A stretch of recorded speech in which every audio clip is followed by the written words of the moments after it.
aboard. You're watching Maritime Viewpoints on Marine World Online. I am Lynn Bacani. Joining us is Ms. Rachel Bataclan Lopez, President of the WMOC Group of Companies.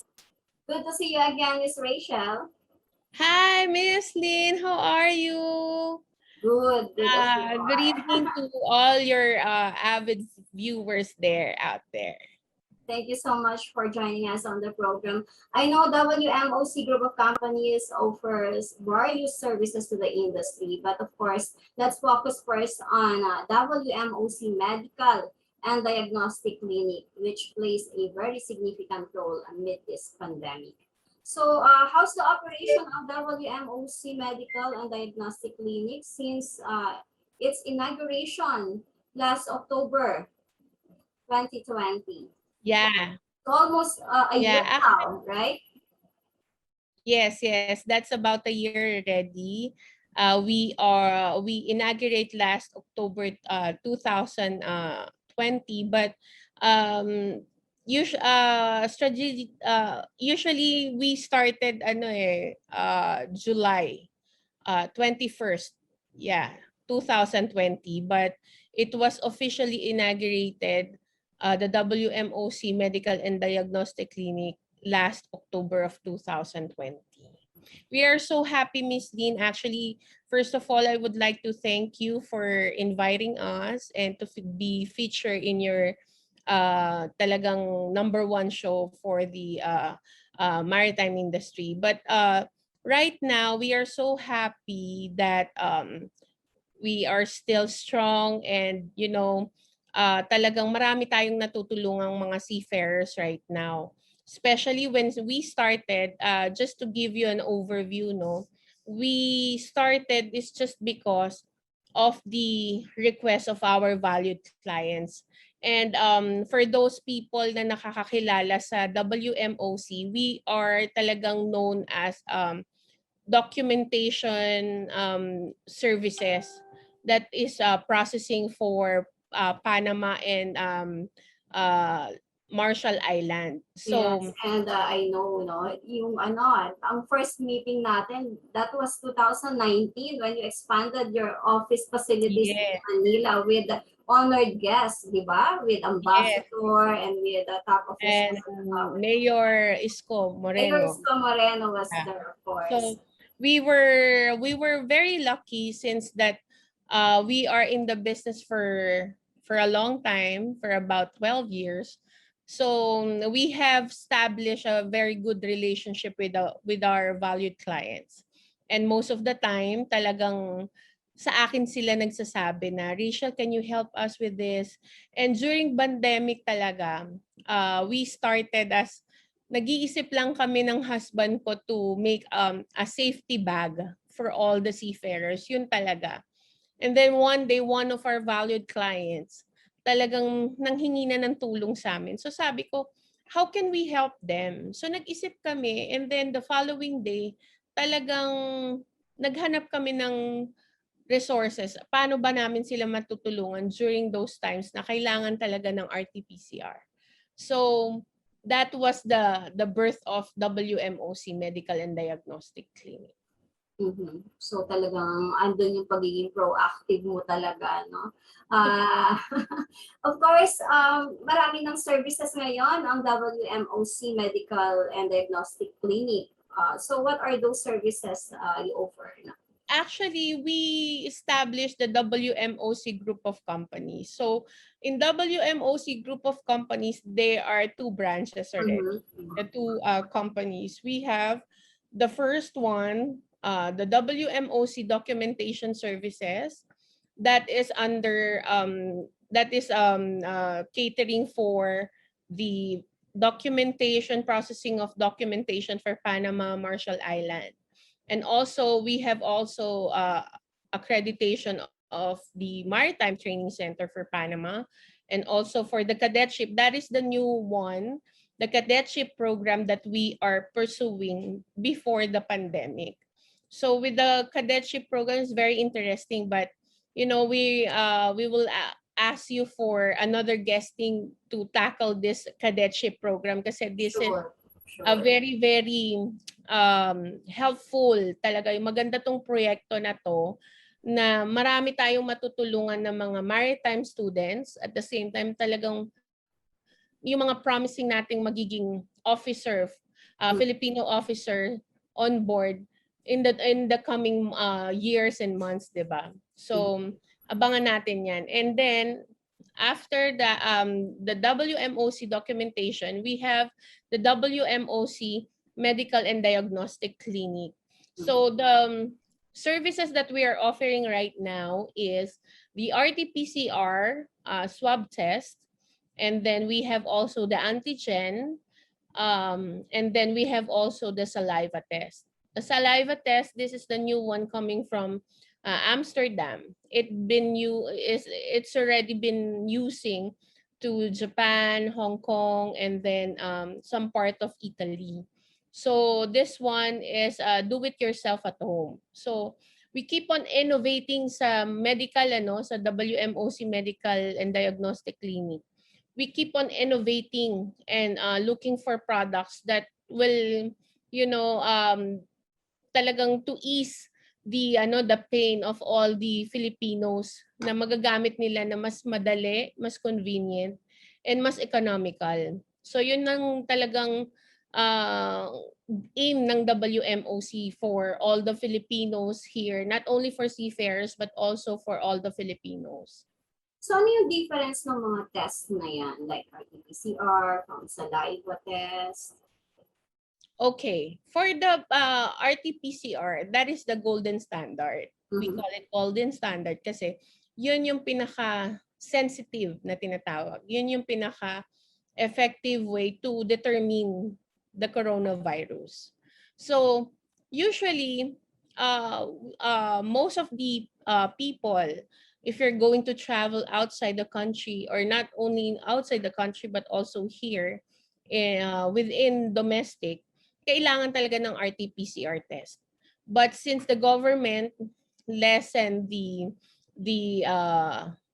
terms and conditions in traveling, meron din na nag-a-accept ng antigen. Antigen swab test is like also PCR test, but that is only, you can get the result within 30 minutes. So sa nasal din siya, but the difference, hindi ka gagamit ng machine dito. Unlike the PCR test, sabi ko nga, that is the most sensitive procedure since that kailangan talaga ng mga specialized machine dyan para makuha natin yung accurate na result. For the saliva, yun nga, for the saliva test, it's like a toothbrush where this product is I was so amazed with this product kasi it's like antigen but it's like a toothbrush. Hindi na siya sa nose kasi 'di ba marami tayong nagrereklamo mga Filipinos na sobrang sakit na ng nose ko dahil especially pagka palabas-labas ka ng bansa, talagang masakit na yung ilong mo. So nung nakita namin yung effectivity nito, this is by the way 97.87% accurate siya. So pag nag-positive ka talaga dito, definitely sa RT-PCR positive. And we run some tests also here. Lahat ng mga seafarers na nagpa-positive sa amin, talagang pinadadala namin yan. Just to have the okay ba yung product before we launch it. So far naman, nung nakita namin nakapag-come up kami with the evaluation, talagang nakapasa naman sa amin. So that's the newest product that we have. And also we are also catering like flu vaccine and pneumonia. Itong IgM test?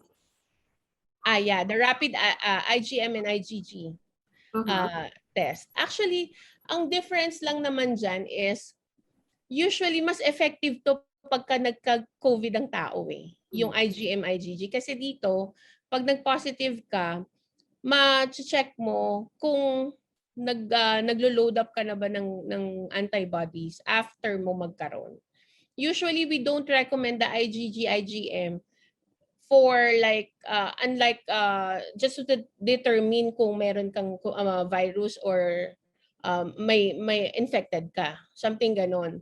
So hindi namin nire-recommend yan. Nire-recommend namin yan right after kung nagka-COVID ka.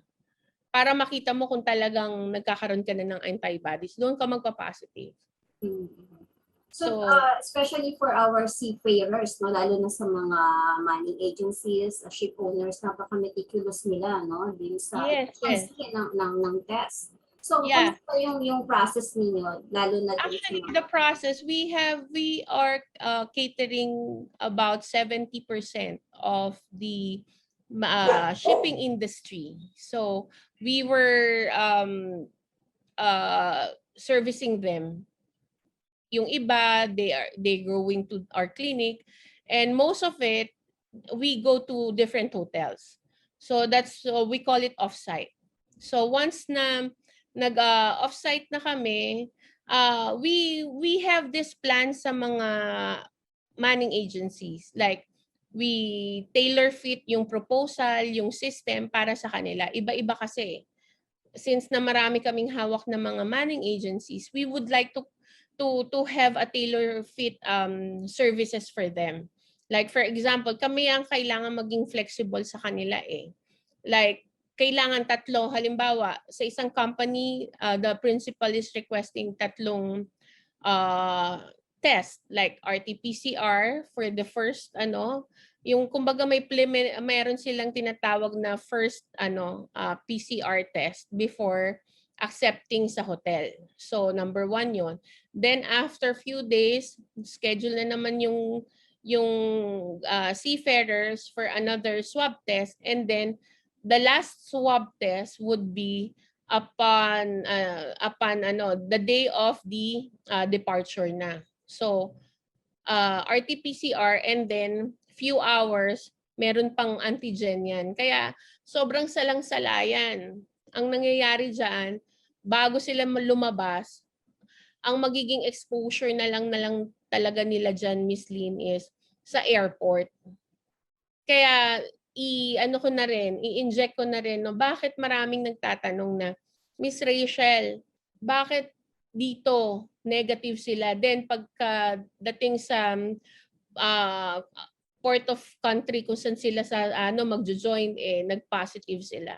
Maraming factor yon. Kasi nga, we can only guarantee as seafarers doon sa lumalabas na swab test nila kung nandun sila sa facility, like the hotel.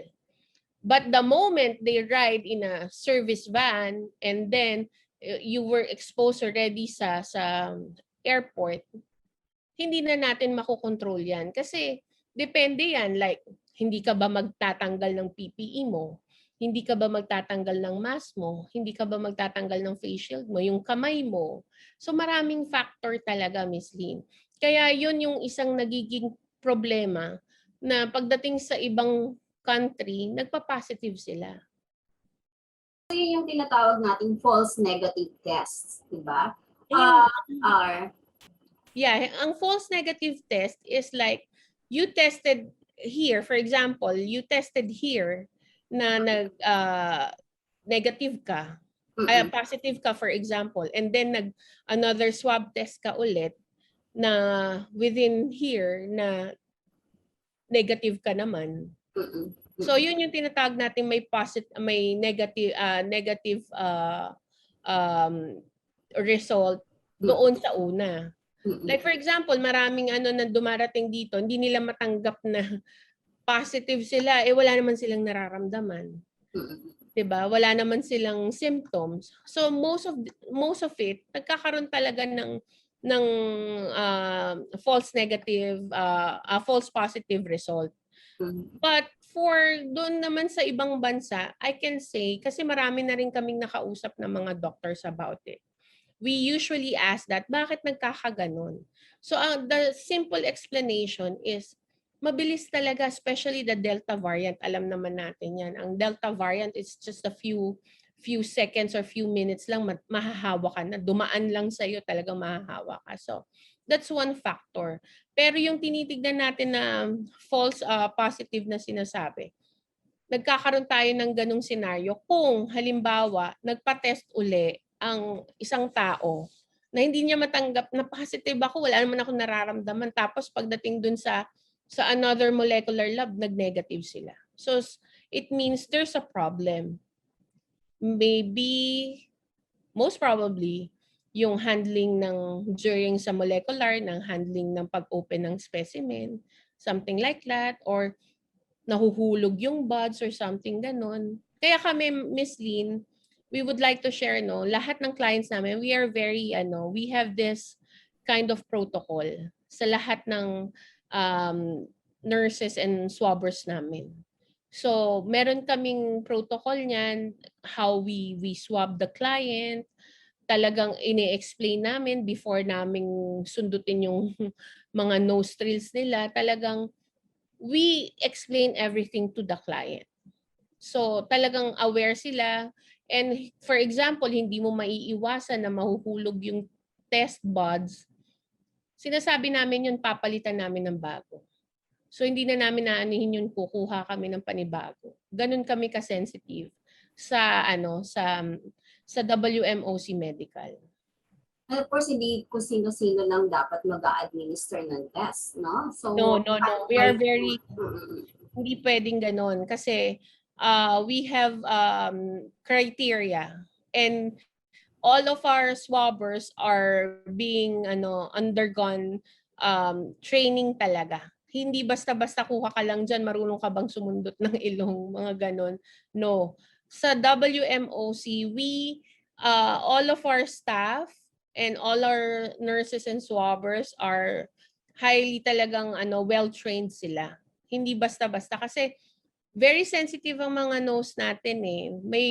Meron lang tayong matamaan na maliit na veins diyan. Nagkakaroon na tayo ng problem in terms of smelling. Nagkakaroon ng dumudugo yung ilong. So far naman wala kaming ganong incident. Very important, syempre, yung efficacy, no? Yung efficiency ng test. So, ano yung mga confirmatory laboratory facilities na partners ng WMOC? Actually, that's one good thing, no? Me and my husband, because we run we are partners in this WMOC medical clinic, and we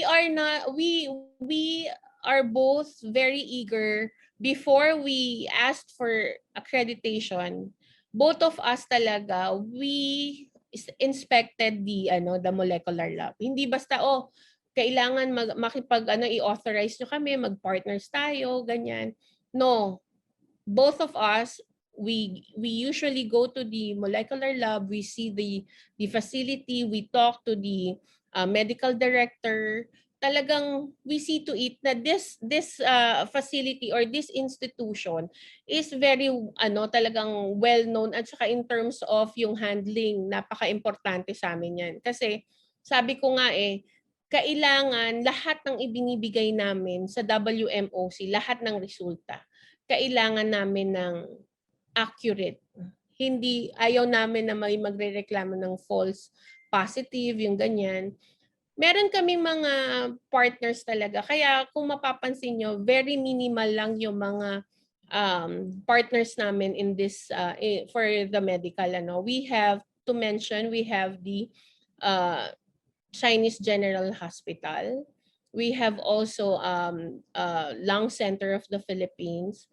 We have also the Manila Doctors and the MMDC, Marilao Medical and Diagnostic Clinic. Yun lang. Wala na kaming Maraming nag-o-offer sa amin pero tinanggihan namin kasi we are so picky in terms of the unang-una yung facility, how they do it. 'Di ba? Hindi ko sinasabi na 'di ba? All of them are nakapasa naman sila sa DOH, but we are so picky in terms of of the result. Accuracy, yung expedite ng result, and how we communicate with them. Kasi since we are a third party, wala kaming molecular lab, is we are very much coordinated with those partners. Kaya nagpapasalamat ako dito sa mga sa mga hospitals na to, because they are very, very helpful, at saka talagang pag sinabi namin kailangan, talagang before the specific time, talagang nire-release nila. Kasi alam naman natin ang seafarers, 'di ba? Na pagka nagpa-PCR yan, meron ng plane ticket yan. So we cannot afford na magkaroon ng delay. Unless, kumbaga, it's beyond our control and it's beyond the control of the molecular lab kung hindi nagkakaroon ng reaction doon sa specimen, yung yung specimen ng seafarers. So doon nagkakaroon ng delay kasi kailangan ulitin 'yon. And to come up with another running, that it takes like 2 to 3 hours. Tapos kailangan pang i-mandate ng yan ng pathologist. Kailangan pang titignan pa, i-check pa ulit. So yung series of Miss Lynn, very kami, talagang salang-sala yun. Kaya we are proud sa WMOC na talagang lahat ng lumalabas na resulta, we usually talagang alam namin 100% sigurado kami.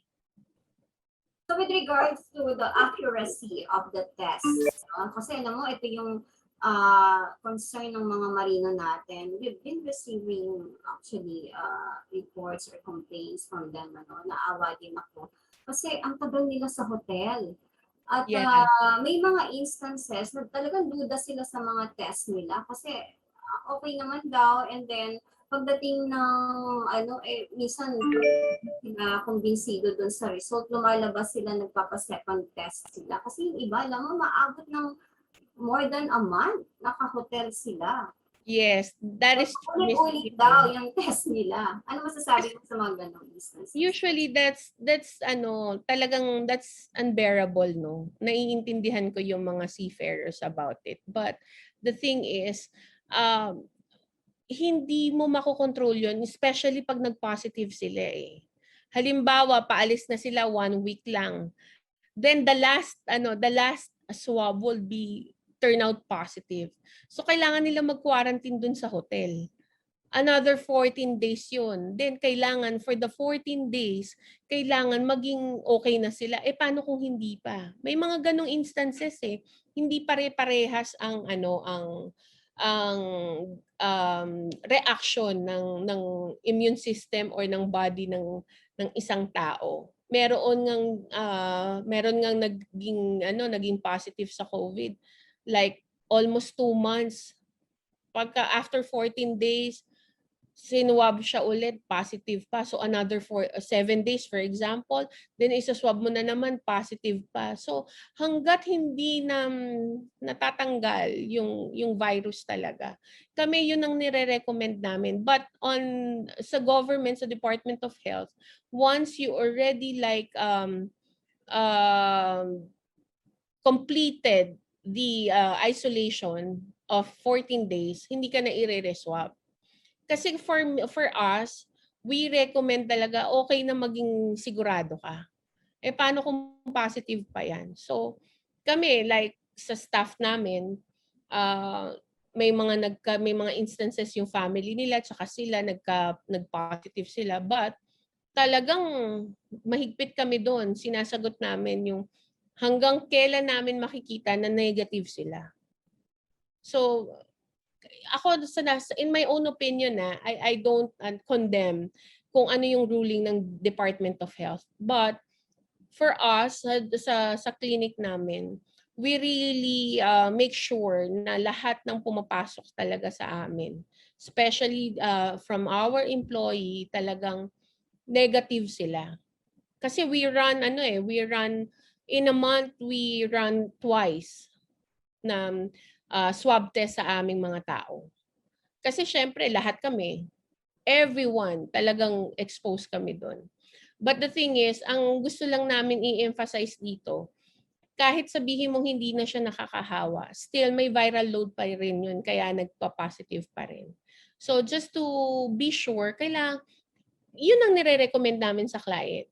Kasi nga, sabi na, hindi, Miss Rachel, tapos na yung quarantine days na ng 14 days. So, pwede na yan. Hindi eh. Para sa akin, parang it's not enough unless na you can you can say and you can witness na talagang, oh, teka, yung result ko is negative. Ms. Rachel, we'll just take a short break. Maritime Viewpoints, we'll be right back. What if I tell you that KSIM Connect has become a reality? It is the cloud-based ecosystem for maritime education and training, where Kongsberg provides simulation and services to all members. As an instructor, my main goal is to educate and train seafarers to acquire skills promoting safety, sustainability, and efficiency at sea. At KSIM Connect, I can efficiently manage my simulators, my exercises, and my students. In the exercise archive, I can store my library of exercises, and if I want, collaborate and share them with my colleagues or others in the global community. KSIM Connect enables me to give students access to cloud simulation, so they can train anytime and anywhere while learning at their own pace. In addition, I can explore the library of models and exercise areas, download or subscribe those that fit the learning objectives. And I can even order spare parts or a service visit if needed.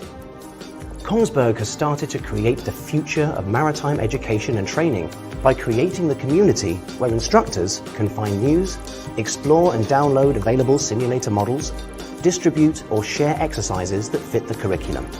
Imagine using KSIM Connect to integrate our simulators in the same virtual exercise environment, enabling students to train and interact together. It doesn't matter whether you're in Singapore, Australia, or in the United States. As long as you're online, you are part of the knowledge-sharing community. Kongsberg is shaping the future of maritime education and training by creating the community. Let's continue building this community together for the benefit of ourselves and the entire maritime training industry. Join KSIM Connect today.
Mariana Academy of Maritime Studies.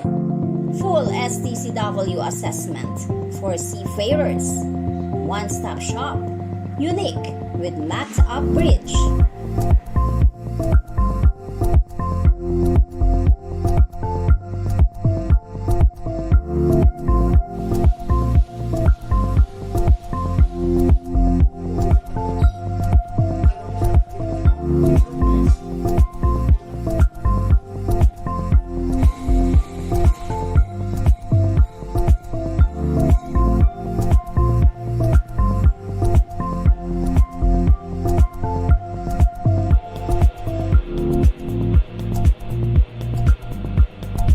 Mariana Academy of Maritime Studies stands firm on its commitment on training and assessment despite challenges of the pandemic.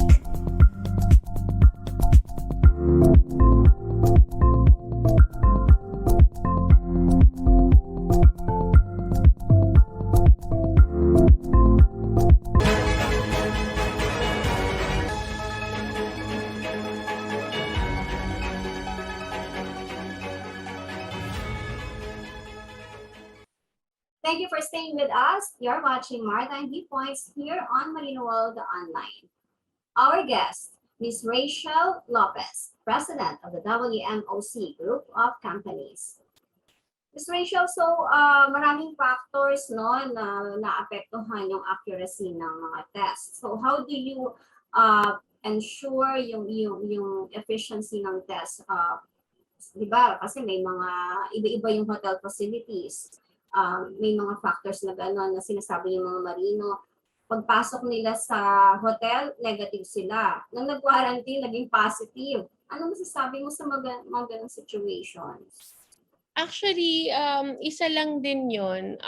Since that, sabi nga natin, di ba, unknowingly, baka unaware din si seafarers na nagkaroon siya ng exposure, then pumasok siya. One scenario is pumasok siya sa hotel before siya pumasok sa hotel, di ba, sinwab siya. So hindi pa yung incubation period na tinatawag once kasi na nagkaroon tayo ng exposure. At least 5 to 7 days magpaswab ka para ma-detect mo kung ikaw ba nahawa doon sa na-expose ka doon sa tao na yon. So there's one factor. Baka yung viral load hindi pa ganun kataas. So pag pumasok si seafarers, tinest si seafarers, negative, then pagpasok niya, nag-quarantine siya ng 7 days, for example, kailangan niya mag-quarantine ng 7 days doon, then doon na lumabas yung symptoms niya. Doon na tumaas yung viral load ng infection, nag-positive ngayon siya, pangalawang test or yung mismong paalis siya. So maraming factor.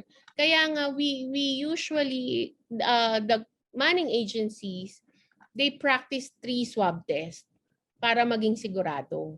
Kaya nga lang, based dun sa sinabi ko a while ago na hindi mo rin talaga maano Miss Lynn eh. Kasi the moment doon sa facility sabihin mo safe ka. Then, pagsakay mo ng transportation, yung van na sasakyan na maghahatid kay seafarers from the hotel to the airport, hindi rin naman natin alam kung talagang well sanitized yun. And even sa hotel. Syempre, di ba, ako I usually check. 'Di ba, yung mga facility ng hotel, how sure are we na 100% talagang disinfected yung area? Hindi mo masasabi. So, ako nga every time na meron kasi dun sa office namin, we run a video.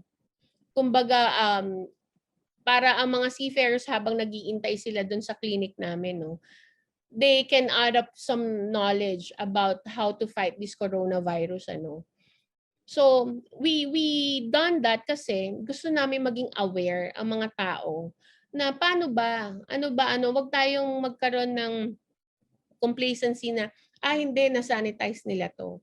Dapat in our own selves talaga, magkaroon din tayo ng initiative na kailangan natin mismo tayo mag-sanitize. Yun din yung sinasabi ko sa manning.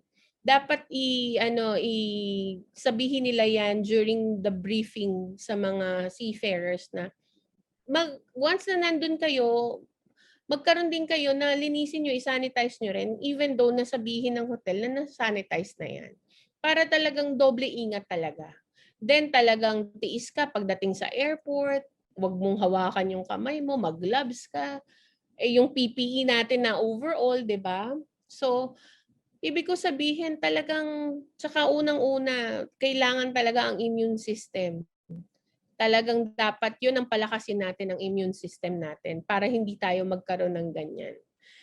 But in our case, hindi mo maiwasan yan, Miss Lynn. Meron kaming mga instances na the client is requesting for 2 PCR, like the accredited of Korean molecular lab. Ng Korean embassy, there are several molecular labs na accredited lang. So if you're going to be joining Korea or dadaan ka ng Korea, kailangan ang hawak mong PCR test is accredited nila. And then, if you're going sa China, meron din silang hospitals or molecular lab na accredited lang. So, most of the time, 2 PCR ang pinapagawa. So, nagkaroon kami ng instances na magkaiba ang resulta. Halimbawa, dito sa accredited ni Korean is negative siya. Pagdating sa accredited sa China, positive siya. Pero parehong procedure, parehong time, lahat. Iisang Paano tao, yung na-manage yun? isang nurse lang yung nag-swab sa kanya. So, ano ang nangyayari doon? So, in our side, syempre kahit kami, kasi since me and my husband is very involved in the operation, talagang we make it a point, anong gagawin namin? So on our part, since kami ang naiintindihan namin ang dilemma na ng owners and principals of the talagang ng mga vessel. Ang laki na ng gastos. So one way of unang-una yung peace of mind nung seafarers, kung talagang ano ba, positive ba ako o negative. Then, gusto rin namin makatulong in small, little way talaga na maging akurado talaga. Yun nga yung sinasabi ko, yung accurate result. Ang gagawin namin, Miss Lynn, kami ang sumasagot ng last PCR. So kung ano yung magiging resulta doon, yun talaga ang result ng kliyente. So, hindi na namin sinacharge yan sa client. So kami mismo ang magpaparan from a different molecular lab para patas. So doon pa lang makikita mo na talagang we really care and we really mean talaga na yung authenticity and accuracy talaga. So kami na magbabayad nun. Dadali namin sa ibang molecular lab, then pag lumabas yun ang ibibigay namin sa client.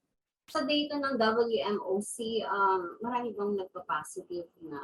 Actually, lately, medyo, nung itong June, July, talagang sobrang dami. Ang dami talaga. But this recently, pangilan-ngilan na lang. Talagang na-amaze kami kasi we have this kind of every 2 weeks. We usually have a meeting and we see to it the numbers. Ilan ba yung nagpa-positive, ilan ba yung negative, ilan ba yung ganun. Talagang tinitignan namin. But for this August and September, medyo hindi ganun kadami. And yun namang mga nagpa-positive nating seafarers, what other support are you giving them? Actually, yun nga eh. Kasi as a medical clinic, no, meron kami during those times na nag-uumpisa kami. Talagang medyo nahihirapan ako, aminin ko talaga, nahihirapan ako kasi nagiging emotionally attached ako dun sa mga nagpa-positive.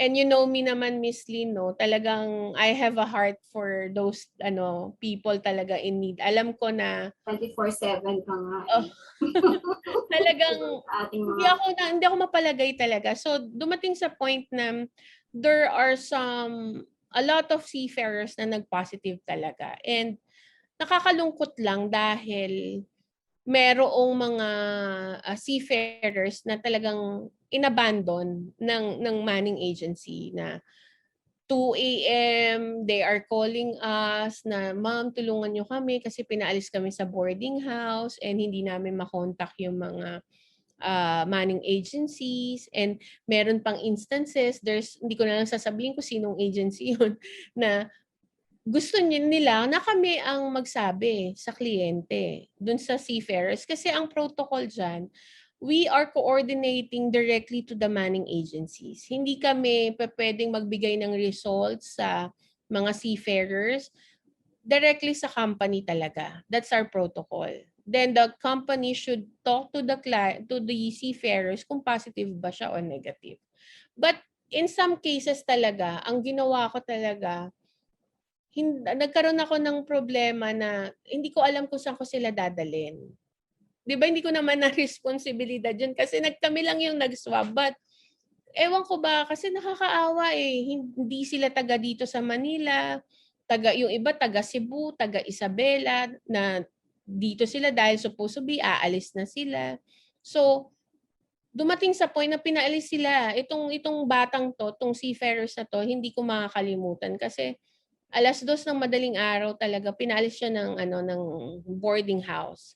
And I already coordinated with the manning agency, pero wala silang ginawa. So ang ginawa ko is ako mismo talaga ako naghanap ng facility, ng quarantine facility kung saan ko sila ilalagay. Can you imagine, Miss Lynn? Ilan sila? Parang 32. Talagang binraso ko talaga ang reso dito sa Manila. And nagpapasalamat ako sa staff ni Mayor Isko talaga kasi sila talaga tinulungan nila ako para magkaroon ng place to stay talaga tong 32 na seafarers na to na nilagay namin dyan sa World Trade Center kasi quarantine facility yan during those times eh. So sabi ko, baka naman pwedeng isingit nyo na makapagpahinga sila, kasi wala silang uuwian. So, alam mo nakakalungkot lang kasi pag nalaman na may COVID ka, para kang may ketong. Hindi sila makauwi, hindi sila kumbaga naiintindihan ko talaga yung dilemma nila. So, what I did before was to endorse them. And sobrang nagpapasalamat ako sa staff talaga. Yung health department ni Mayor Isko and sa RESU, sa Manila, sa NCR. Talagang sobrang ina-accommodate nila ako kahit madaling araw. And also for the LGU talaga na nakauwi yung ibang seafarers sa Cebu na sabi nga ang kwento nila is talagang in terms of sa food, sa facility na yung pinaglagyan sa kanila maayos na maayos. Talagang yun lang. Ang ano ko lang kasi doon is sana kinausap din namin diyan ang office ni Mayor Isko dahil most of the seafarers are being situated sa Manila. So nagkakaroon nga ng problema na may instances na pinapaalis sa boarding house. So inaksyon na naman talaga nila na talagang nagkaroon sila ng mandatory na hindi nyo pwede basta-basta paalisin yan. So kukunin talaga ng barangay para dalhin sa quarantine facility. But so far naman ngayon, naging okay na kasi naging knowledgeable na ang mga manning agency how to handle yung mga COVID positive seafarers nila. Of course, yung mga nauna pa, no? Yung kauna-unahan na high yung mga cases buti ngayon medyo na siya. Medyo okay na. Talagang na-adapt na rin ng mga manning agencies talaga ang mga protocol nila kung paano ang gagawin. At so far, so good naman sa nakikita ko kasi wala na kaming mga instances na scenario na ganun na nagrereklamo yung mga seafarers. So you are catering to seafarers na ni-repatriate yung mga paparating and then yung for deployment din. Tsaka usually for deployment and some of it yung mga parating din, but depende yon kasi sa manning agency kasi I believe na meron yata ang accredited ang OWA na yun lang ang nagfa-facilitate doon sa yung mga paparating. But pagka nagkakaroon sila ng delay dahil sa sobrang dami siguro, tinatawagan nila kami ang nagsuswab doon. Kasi sa amin as early as 6 hours we can get the result eh. So they usually, if kung nagmamadali talaga, they can usually get the package of 6 hours. Meron din kasi yung sa crew change, di ba? Yung mismo sa port. So, pinupuntahan nyo sila mismo din sa vessel? Ay, hindi. Before they went to halimbawa, ang crew change nila dito sa Manila, pupuntahan namin sila sa hotel. Tapos, kailangan kasi, ang protocol, Miss Lynn, kailangan bago sila lumabas ng hotel, may PCR test na sila, na negative sila. Usually ngayon, may involvement na rin ng if I'm not mistaken, may involvement na rin ang hotel ngayon, na hindi ka papalabasin basta-basta. Pag negative ka, pwede kang lumabas. Pero pag positive ka, hindi ka nila papalabasin. So, you have to hand it over to the front desk before you get check out sa hotel. kailangan may PCR test ka. Hindi lang naman mga maritime related companies yung indicator niyo, di ba? So, No. Hindi. Actually, this is more on the lahat. All Filipinos, foreigners, lahat 'yan. So hindi kami hindi kami namimili. Even foreigners, no, kahit private companies, we are servicing them. for these test kits should be registered ba to dun sa mga Sa FDA. oo, oo. Yeah. It's all accredited by FDA. So we are not offering na hindi accredited ng FDA. Even the antigen test kits namin is all approved by Singapore and then here in the Philippines. And also the for other country. Kasi nire-request nila yun eh. Yung mismong medical clinics no, na nag-administer ng COVID-19 test, you are accredited by DOH, no? Yes. Oo. They are all accredited by DOH.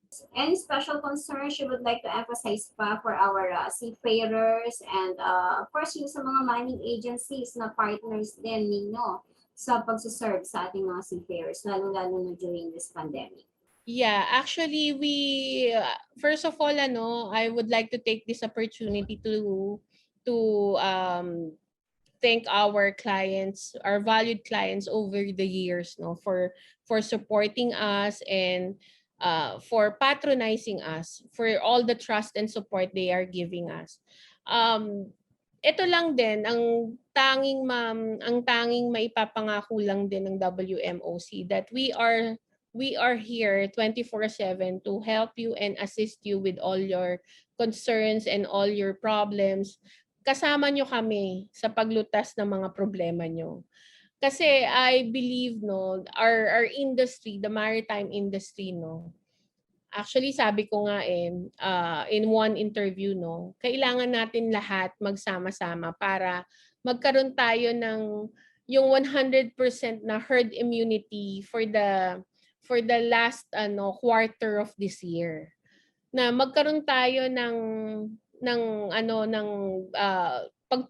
magtulong-tulong tayong lahat ng Pilipino para this place will be a safe place for all of us, 'di ba? So ang lang natin unang-una yung pag-roll out ng vaccine, 'di ba?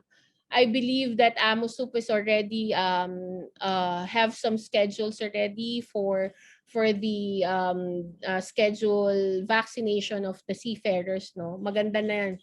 Magandang start na talaga yan. And sana lahat tayo maging okay na lahat ng seafarers natin ma-vaccinan na at hindi na tayo magkaroon ng mga positive result at magkaroon na sila, makasampa na sila kasi that's one thing din na nakikita ko na once lahat ng mga seafarers natin maging 100% smooth ang change crew natin, ang pag-deploy natin ng seafarers, unang-una 'di ba ang economy natin magiging okay na naman dahil for the remittance of those 'di ba our beloved seafarers.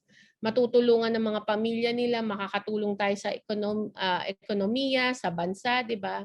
Kumbaga it goes hand in hand talaga, Miss Lynn. Kaya ang parati ko ngang sinasabi, sa lahat ng bagay hindi lang kami kumpanya o hindi lang kami clinic na magsaswab lang ng tao nyo. Kami yung tipo ng kumpanya na may malasakit talaga.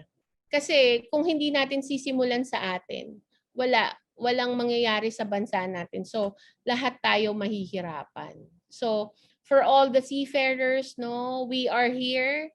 We are willing to help in any way na kaya namin. And for all our manning agencies, shipping agencies, talagang we are willing to help you with all of your problems and concerns for all the seafarers. Lahat yan. Magtulong-tulong tayo para sa ikakaganda ng ekonomiya at ikakaganda ng ng bansa natin. And indeed, kasama kayo dun sa mga frontliners sa mga panahong ito, di ba? Ang Oo. WHO, lalo na yung medical and yung inyong medical and diagnostic clinic, lahat na Yes. yung mga staff dyan. So, gaano ba karami ang staff ng WMOC? Actually, right now, we are 28. Mhm. 28 ang aming mga staff ngayon. And actually, we're so Kasama na dyan happy. sa documentation services. Sa documents, we have 19. Pero sa clinic, medyo kasi marami kami dahil may mga nag-offsite, merong nag-stay sa clinic, yung aming ano talaga na kasi may mga walk-ins din kami, Miss Lynn eh. Tapos pagka may mga rush na during the day, talagang doon lang sila magsasabi na, Miss Rachel, Sir Nolly, kailangan namin ngayon na, yung mga tipong gano'n, alam mo naman sa Manning eh, kumbaga ora-orada. So talagang we have talagang quite a big numbers talaga sa mga staff namin kasi kailangan namin, we cannot afford to be delayed talaga.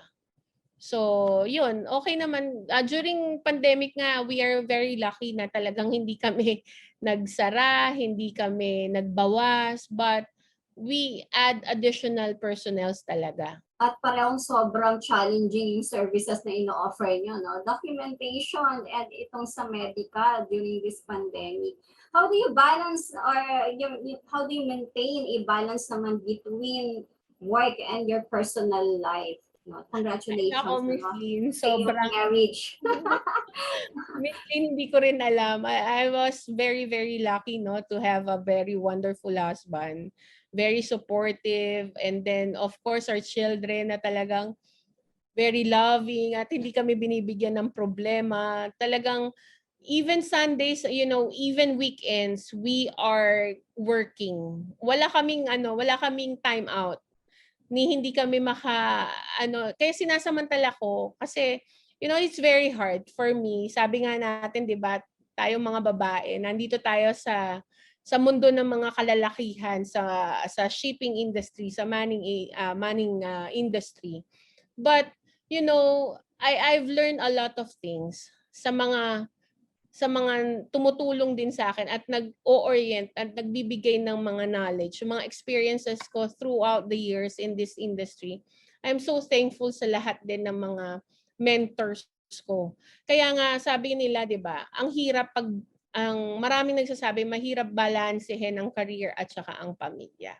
But in my case, God is good talagang I really manage, syempre yung time lang, but for us as a family, talagang I make it a point na I have at least 2 days na talagang I am the one who's talagang cooking them for a great dinner, ganyan.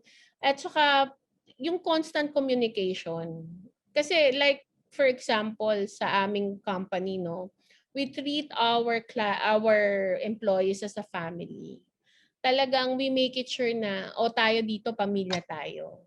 So para sa akin very challenging ang trabaho na to, but if you're going to just think that a lot of people that you are going to help, very rewarding na yun. So sabi nga ngayong mga panahon na to, kailangan natin magpasalamat sa lahat ng bagay. So I'm very fortunate that I can still manage, no? Kahit na sabi mo nga, 'di ba, ang hirap, may documentation ako and alam naman natin yung time difference from Manila to Panama, no? So talagang minsan tulog na lahat ng tao, gising pa ako.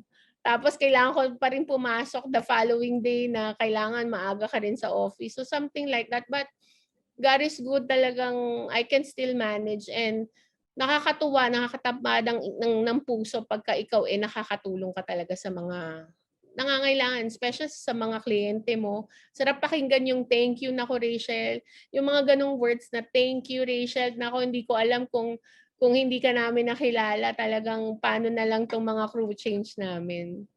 So nagpapasalamat ako talaga.